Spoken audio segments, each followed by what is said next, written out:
Almusal, tanghalian. Almusal kasi naglalaba tayo. Labaw ng mga puti. Binabad ko kahapon. Kain tayo ng maraming gulay. Yung gulay is 150 ata ang gulay na to. Kasi bumili kami isang taling sitaw. Ang dami ganon. 140 lang siya. Doon sa pep. Adobo natin yon. Dami namin nila biniling gulay. Kasi panlagay sa ano, yung iba panglagay sa baboy. Panglahok-lahok sa gulay. Kain tayo. Tulog. Nagsimba kami 5 to 6. Sila si Day, ako, si lolo niya. Ka-tricycle kami puntang Antipolo. Madilim pa. Madilim pa, ginising na. Kaya ngayon tulog sila Bianca at si Sam na tulog ulit. Kumain na sila ng suma ng Antipolo. Maaga kami nagluto. May sabaw, meron tayong tuyo. Itong tuyo na to galing pa to sa Bisaya. Hindi pa nauubos. Unti-unti lang kasi kinakain.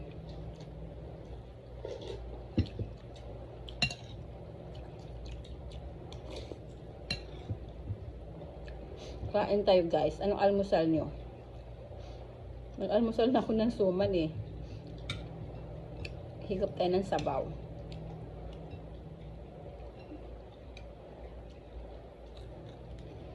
Sarap ng tuyo, hindi maalat. Tapos yung amin sabaw, hindi maalat.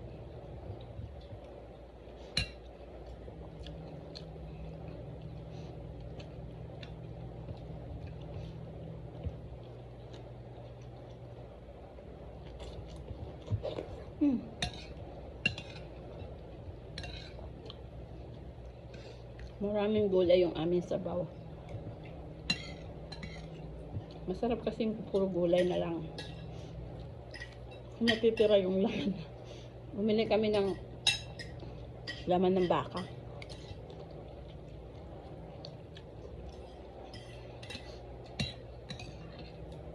Minuto namin sa pressure cooker para mabilis.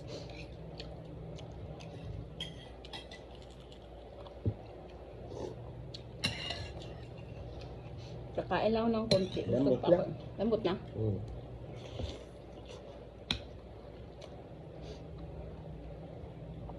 Try ko nga kung malambot na.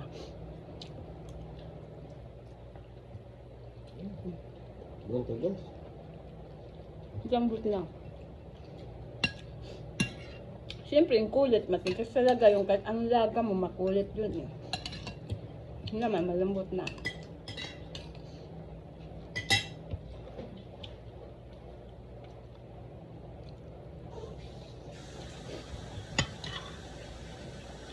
Kung kakain tayo sa labas, gagasto ka ng, magpapatay lahat.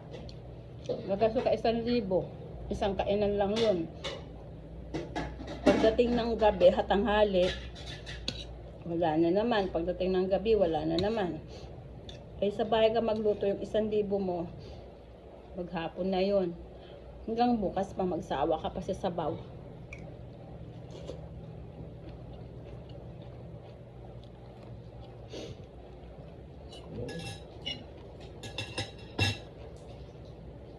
May mais siya.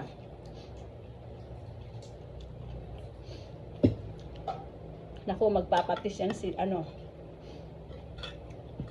si patis yun eh. Sila naman toyo at saka kalamansi, ako hindi. Basta may sabaw kahit yan matabang.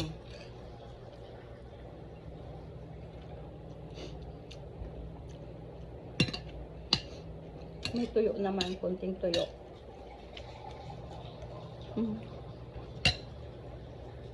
Thank you guys for watching. Hindi pa ako nakabilis. Naglalaba ako. Thank you guys. Thank you. Happy blessed Sunday.